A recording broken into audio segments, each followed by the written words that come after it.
को रद्द करने की मांग पर सुप्रीम कोर्ट में सुनवाई। कोर्ट ने की सख्त टिप्पणी, कहा अगर 0.01% भी खामी पाई गई तो हम सख्ती से निपटेंगे। सुप्रीम कोर्ट ने एनटीए और केंद्र सरकार को जारी किया नोटिस। दूसरी याचिकाओं के साथ 8 जुलाई को होगी अगली सुनवाई। नीट मामले में बिहार में गिरफ्तार छात्रों की मार्कशीट आई सामने। परीक्षा वाले दिन चारों छात्रों की हुई थी गिरफ्तारी। पेपर लीक मामले में पुलिस ने चारों को गिरफ्तार किया था। नीट परीक्षा मामले पर बोले बिहार के उप मुख्यमंत्री सम्राट चौधरी, इस पर कानून बनाने का चल रहा है काम। बिहार में आरोपी लोगों के खिलाफ कार्रवाई करने के निर्देश। दिल्ली के जंतर मंतर पर आपका प्रदर्शन, नीट परीक्षा रिजल्ट को लेकर जताया विरोध। दिल्ली के मंत्री सौरभ भारद्वाज समेत कई नेता शामिल। नीट पेपर लीक पर आप विधायक संजीव झा का आरोप, लीक में केंद्र सरकार की मिलीभगत, छात्रों के भविष्य के साथ खिलवाड़ हुआ। नीट रिजल्ट प्रदर्शन पर बोले आप सांसद संजय सिंह, एग्जाम में 67 बच्चे टॉप कर गए, जिसमें से एक ही सेंटर से 7 बच्चे शामिल। दिल्ली के मंत्री सौरभ भारद्वाज का आरोप, कहा नीट की खबर दबाने के लिए दिखाई जा रही है दिल्ली में पानी की समस्या। नीट पेपर लीक के खिलाफ हैदराबाद में विरोध रैली, छात्र संघ ने हिमायतनगर से अंबेडकर प्रतिमा तक रैली निकाली। दिल्ली के बवाना से आप विधायक जय भगवान उपकार का वीडियो वायरल, पानी की समस्या की शिकायत लेकर पहुंचे लोगों को धमकाया गया। दिल्ली बीजेपी ने आप विधायक जय भगवान उपकार का वीडियो किया शेयर, लिखा केजरीवाल का गुंडा विधायक जनता के पानी मांगने पर विधायक धमकी दे रहे हैं। बीजेपी सांसद योगेंद्र चंदोलिया स्थानीय नेताओं के साथ पहुंचे डीसीपी ऑफिस, आप विधायक जय भगवान उपकार की धमकी पर शिकायत की। दिल्ली के वीआईपी इलाकों में भी अब जल संकट, दिन में एक समय आएगा पानी। एनडीएमसी ने जारी की एडवाइजरी। टैंकर में भरोसे दिल्ली के जल संकट वाले इलाके गीता कॉलोनी में सुबह सुबह से टैंकरों के जरिए लोगों को पानी की आपूर्ति। दिल्ली में वसंत विहार इलाके में भी जल संकट कायम, टैंकर के जरिए लोगों को दिया जा रहा है पानी। दिल्ली के ओखला में भी कई दिनों से चल रहा है जल संकट, टैंकर आते ही पानी के लिए अफरा तफरी मची।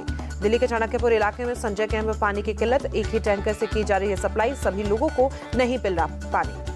राहुल गांधी द्वारा रायबरेली सीट रखने और वायनाड सीट छोड़ने को तरुण चुग ने कहा परिवारवाद और परिक्रमावाद, बोले पहले वो अमेठी से भागे, वो वायनाड से भागे।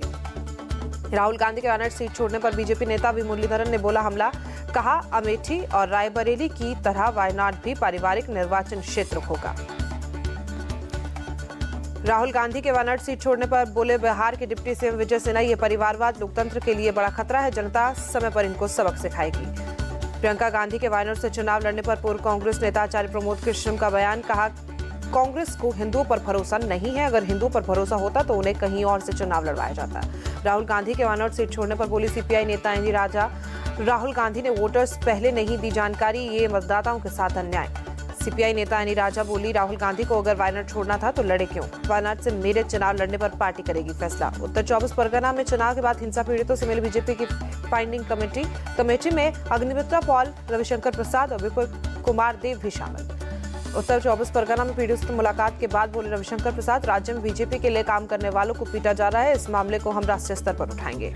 पाली से बीजेपी प्रत्याशी रहे रविंद्र कुशवाहा ने भीतर घात को बताया हार की वजह, कहा यूपी सरकार की मंत्री विजयलक्ष्मी गौतम, बीजेपी जिलाध्यक्ष संजय यादव ने धोखा दिया। 48 वोट से जीतने वाले रविंद्र वायकर को लेकर सियासत तेज, संजय राउत बोले हमने ईवीएम पर नहीं बल्कि सिस्टम पर सवाल उठाया, रविंद्र वायकर लोकसभा नहीं पहुंच पाएंगे। मुंबई में शरद पवार से मिले टीएमसी और उद्धव एनसीपी, शरद के सांसद पीएम मोदी शाह पर स्टॉक मार्केट मैनिपुलेशन का लगाया आरोप, सेबी से शिकायत।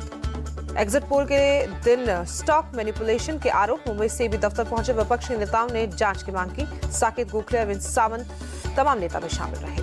बिहार के सीएम नीतीश कुमार से मिले केंद्रीय मंत्री जीतन राम मांझी, सूक्ष्म लघु एवं मध्यम उद्यम मंत्री बनने के बाद पहली मुलाकात। हाजीपुर में सांसद देवेंद्र चंद्र ठाकुर के खिलाफ आरजेडी का विरोध प्रदर्शन तेज, देवेंद्र ठाकुर ने यादव मुसलमानों के खिलाफ बयान दिया था। आरजेडी नेता बीमा भारती का दावा, रुपोली असेंबली उपचुनाव के लिए मुझे या मेरे पति को मिलेगी आरजेडी की टिकट, पूर्णिया से लोकसभा सीट से चुनाव हार गई है बीमा। आज सांसद स्वाति मालीवाल ने इंडी गठबंधन नेताओं के लिखा लेटर, मुलाकात के लिए मांगा समय। ओडिशा विधानसभा परिसर में सीएम वांची ने महात्मा गांधी को श्रद्धांजलि दी, दोनों डिप्टी सीएम समेत नवनिर्वाचित विधायकों ने पुष्पांजलि दी। गांधीनगर में सीएम भूपेंद्र पटेल ने 44 सजाव वाटर बोरवेल का उद्घाटन किया, जल संकट से निजात दिलाने की कोशिश। भोपाल के सुभाष एक्सीलेंस स्कूल में स्कूल चले अभियान, सीएम मोहन यादव ने अभियान की शुरुआत की। नैनीताल में सीएम धामी ने पंत पार्क इलाके में चाय की दुकान पर खुद बनाई चाय, अपने स्टाफ और लोगों को पिलाई चाय। बिहार विभूति अनुग्रह नारायण सिंह की जयंती आज, गवर्नर राजेंद्र लेकर सीएम नीतीश ने श्रद्धांजलि दी। कर्नाटक हाईकोर्ट ने भवानी रेवन्ना को दी अंतरिम जमानत, मैसूरू और हसन में एंट्री न करने के लिए शर्त लगाई। दिल्ली के तिहाड़ जेल में के कविता से मिली तेलंगाना के विधायक सत्यवती राठौड़ और समिता इंदिरा रेड्डी। राउज एवेन्यू कोर्ट ने 21 जून तक बढ़ाई है न्यायिक हिरासत। हैदराबाद के कोटे में तेलंगाना बीजेपी महिला मोर्चा का प्रदर्शन। आशा वर्करों को कई महीने से रुकी सैलरी देने की मांग। कर्नाटक में डीजल पेट्रोल की कीमतों में वृद्धि का विरोध। जेडीएस ने बेंगलुरु के फ्रीडम पार्क में राज्य सरकार के खिलाफ प्रदर्शन किया। कंचनजंगा ट्रेन हादसे में मृतकों की संख्या बढ़कर 10 हुई। ट्रेन हादसे में घायल 6 साल के बच्चे की आज नॉर्थ बंगाल मेडिकल कॉलेज में मौत। व्हाइट हाउस ने दिल्ली के अमेरिकी एनएसए और भारतीय एनएसए के बीच चल रही बैठक पर जारी किया बयान। एनएसए सुलेमान और एनएसए डोवाल ने दोनों देशों के बीच स्ट्रेटेजिक टेक्नोलॉजी पार्टनरशिप के विजन तय किए। दोनों देशों के सहयोग से अंतरिक्ष में चलाए जा रहे प्रोग्राम पर भी व्हाइट हाउस ने दिया बयान। कहा, नासा और इसरो मिलकर सिंथेटिक एपर्चर रडार के प्रक्षेपण की कर रहे हैं तैयारी। फ्रांस के यूरोसेट्री डिफेंस प्रदर्शनी में इंडिया पवेलियन का भारतीय राजदूत जावेद अश्वर ने उद्घाटन किया। बेल डीपीएसयू डीआरडीओ के अधिकारी भी मौजूद रहे। लाहौल स्पीति के काजा में अमेरिकन पैराग्लाइडर की हुई मौत। एसडीआरएफ और पुलिस ने चलाया रेस्क्यू अभियान।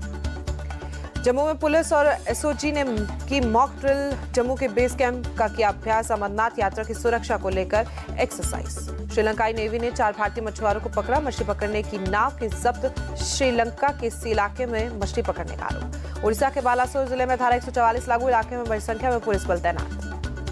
असम के उदारगुट्टी के पास पुलिस को मिली सफलता। शांतिपुर गांव में एक AK-56 राइफल, मैगजीन और 668 राउंड कारतूस बरामद। दिल्ली के गांधीनगर मार्केट में एक कपड़ा फैक्ट्री में आग लगी। आसपास की बिल्डिंग में फैली आग। बिहार के मुजफ्फरपुर में नौकरी के नाम पर क्रूरता का मामला सामने आया। फेसबुक पर नौकरी देने के नाम पर दोस्ती और यौन शोषण। लखनऊ के चिन्हट इलाके की कार गैराज में आग लगी। सीएनजी गाड़ी में ब्लास्ट के बाद फैली आग। आगरा में फतेहाबाद रोड पर एक ट्रक में लगी आग। बाद में कड़ी मशक्कत के बाद आग पर काबू पाया गया। हल्द्वानी के गोरापराव में एक कार के गोदाम में आग लगी। फायर ब्रिगेड की गाड़ियों ने आग पर काबू पाया। पंजाब में कीरतपुर साहिब मनाली मुख्य मार्ग पर टोल प्लाजा पर बड़ा हादसा। एक ट्रक ने 5 गाड़ियों को टक्कर मारी। एक शख्स की मौत। लखनऊ में सुशांत गोल्ड सिटी में युवक ने अपनी पत्नी की हत्या की। आपसी विवाद में प्रेशर कुकर से पीट कर मार डाला। बंगाल के बोरीवली में दर्दनाक हादसा। खुस्तोड़ में सड़क किनारे दीवार से टकराई पिकअप वैन। कई लोग घायल, अस्पताल में भर्ती। असम के शिवसागर और कार्बी आंगलोंग जिले में 48 करोड़ का ड्रग्स बरामद। दोनों जगह पुलिस के ऑपरेशन में 3 ड्रग तस्कर भी गिरफ्तार। तमिलनाडु की थूथुकुड़ी में एक दुकान में भीषण आग लगी। देखते देखते दुकान जलकर खाक। राजस्थान के झुंझुनू में एक कार बनी आग का गोला। इंजन में आग लगते ही कार सवार सभी 4 लोग कार से बाहर निकले। राजस्थान के सिंघाना नगर पालिका में पानी के लिए हाहाकार। वार्ड नंबर 8 और 9 में पिछले 2 महीने से नहीं पहुंच रहा है पानी। नई पाइपलाइन डालने के लिए काटे गए थे नल कनेक्शन। मणिपुर के उच्चाजोड़ में सरकारी अस्पताल के हालात दयनीय। डॉक्टरों के साथ मेडिकल सुविधाएं और दवाओं की कमी। पंजाब के बठिंडा में कई बलो गांव की सेवा समिति का ऐलान। 25 जून से धान की रोपाई करने पर 500 रुपये प्रति एकड़ देंगे मुआवजा। असम के गुवाहाटी समेत कई इलाकों में भारी बारिश। ब्रह्मपुत्र नदी का जलस्तर बढ़ा। नीचे इलाकों में पानी भरा। जम्मू और कश्मीर के पूंछ में नूरी छम झरना बना आकर्षण का केंद्र। राती गर्मी में राहत पाने के लिए बड़ी संख्या में पर्यटक पहुंचे। तमिलनाडु में भारी बारिश से हालत खराब। पम्बोली में सरकारी स्कूल के पास भरा पानी। स्कूल नहीं जा पा रहे छात्र। तमिलनाडु के तेनकासी में कोटालम मैन वाटरफॉल्स पर गर्मी का असर। झरने में पानी हुआ कम। नहाने के लिए लाइन में इंतजार करते दिखे पर्यटक। दिल्ली, पंजाब और हरियाणा में हीट वेव में कल से मामूली कमी की संभावना। मौसम वैज्ञानिक सोमा सिंह ने जानकारी दी। यूपी के अगले 3 से 4 दिनों तक जारी रहेगा रेड अलर्ट। बिहार, झारखंड में कल से हीट वेव में हो सकती है मामूली कमी। जेठ महीने का आखिरी बड़ा मंगल आज अयोध्या के हनुमानगढ़ी में दर्शन के लिए पहुंचे श्रद्धालु। जेठ महीने के आखिरी मंगलवार को अयोध्या में भारी भीड़। बड़ी संख्या में भक्तों ने दर्शन कर आशीर्वाद दिया। निर्जला एकादशी के अवसर पर प्रयागराज में संगम की भीड़। भक्तों ने पवित्र डुबकी लगाई। श्री कल्की धाम पहुंचे चुनाव आयुक्त ज्ञानेश कुमार पत्नी के साथ पूजा अर्चना कर आशीर्वाद लिया। दिल्ली में अंतर्राष्ट्रीय योग दिवस की तैयारी जोरों पर। एनडीएमसी ने लोधी गार्डन के आयोजित किया शिविर प्रोग्राम। एनडीएमसी ने दिल्ली के तालकटोरा स्टेडियम में भी चलाया योग शिविर। सुबह सुबह योग की प्रैक्टिस करते दिखे लोग। अंतर्राष्ट्रीय योग दिवस के लिए एनडीएमसी ने कई दूसरे पार्कों में भी लगाया कैंप। नेहरू पार्क के योगा कैंप में भी पहुंचे लोग। आगरा में एक शख्स ने किया अनोखा योग। पानी के अंदर एक्सरसाइज की। आश्चर्यचकित हुए लोग। इजरायली पीएम बेंजामिन नेतन्याहू ने वॉर कैबिनेट को किया भंग। सांसद बनी गेज को सरकार छोड़ने के बाद फैसला। पीएम नेतन्याहू अब गाजा युद्ध पर रक्षा मंत्री योआव गैलेंट पर सामरिक मामलों के मंत्री रॉन टर्मर से करेंगे चर्चा। मंत्रियों के साथ एक छोटा समूह भी देगा सलाह। गाजा के राफे में इजरायली सेना का ऑपरेशन जारी। इजरायल ने जारी की सैन्य कार्रवाई का वीडियो। इजरायली सेना के मुताबिक हमास के ठिकानों को किया जा रहा है तबाह। अब तक सैकड़ों हमास लड़ाके मारे गए, जबकि हमास के सैकड़ों टनल मिले। इजरायली वायुसेना ने दक्षिण लेबनान में एक गाड़ी को किया टारगेट। हिजबुल्लाह के एक मेंबर को मार गिराने का दावा। इजरायली सेना के मुताबिक हिजबुल्लाह के एक ठिकाने को भी किया गया जमींदोज। बमबारी का वीडियो सामने आया। G7 पर चीन के साधा निशाना। अमेरिका और पश्चिमी देशों के वर्चस्व को कायम रखने के राजनीतिक उपकरण बताया। अमेरिका के कैलिफोर्निया में पर्वतीय जंगल में आग को बुझाने में जुटे हेलीकॉप्टर। आसमान से आग पर गिराया जा रहा है पानी। उत्तरी लॉस एंजलिस के पर्वतीय जंगल में करीब 23 वर्ग मील में फैली आग। अब तक 1200 लोगों को जंगल के आसपास के इलाकों से निकाला गया। अमेरिका के मैसाचुसेट्स से एक छोटा विमान नदी में गिरा। फायर फाइटर्स मलबे को नदी से निकालने में जुटे, किसी के हताहत होने की खबर नहीं। टी20 वर्ल्ड कप में सुपर 8 की तस्वीर साफ हुई। 19 जून से वेस्टइंडीज के 4 स्टेडियम में खेले जाएंगे कुल 12 मुकाबले। 20 जून को पहला सुपर 8 मुकाबला खेलेगी टीम इंडिया। अफगानिस्तान से होगा पहला मैच। 22 जून को बांग्लादेश और 24 जून को ऑस्ट्रेलिया के खिलाफ मुकाबला। अपने तीनों सुपर 8 मुकाबलों को अलग अलग स्टेडियम में खेलेगी टीम इंडिया। बारबाडोस, एंटीगुआ और सेंट लूसिया में मुकाबला होगा। भारतीय टीम ने टी20 विश्व कप के सुपर 8 में शानदार प्रदर्शन के लिए जमकर बहाया पसीना। विराट कोहली, रविंद्र जडेजा, कुलदीप यादव प्रैक्टिस में शामिल। सुपर 8 मुकाबले से पहले विराट कोहली, पांड्या, रिंकू समेत भारतीय खिलाड़ियों ने वॉलीबॉल खेला। कोहली और रिंकू सिंह ने फ्लॉन्ट किए एब्स। हरभजन सिंह ने हार्दिक पांड्या और ऋषभ पंत के फॉर्म की तारीफ की। बोले, वर्ल्ड कप में उम्मीद से बेहतर प्रदर्शन किया। टी20 वर्ल्ड कप में वेस्टइंडीज ने अफगानिस्तान को 104 रनों से हराया। वेस्टइंडीज ने पहले बैटिंग करते हुए बनाए 218 रन। वेस्टइंडीज की तरफ से निकोलस पुरन ने खेली तूफानी पारी। 53 गेंदों पर बनाए गए 98 रन। जॉनसन चार्ल्स ने 27 गेंदों पर 43 रनों का योगदान दिया। टी20 वर्ल्ड कप में लॉकी फर्ग्यूसन की रिकॉर्ड गेंदबाजी के दम पर न्यूजीलैंड ने पापुआ न्यू गिनी को मात दी। 7 विकेट से मैच जीता। चोट से उभरने के बाद ओलंपिक की तैयारी में जुटेंगे नीरज चोपड़ा। फिनलैंड के तुर्क में पावनुरिमी गेम्स में हिस्सा लेंगे। ओलंपिक में पहले महिला मुक्केबाज लवलीना ने किया कमाल। उसी नाद लाबे में आयोजित प्रतियोगिता में रजत पदक जीता।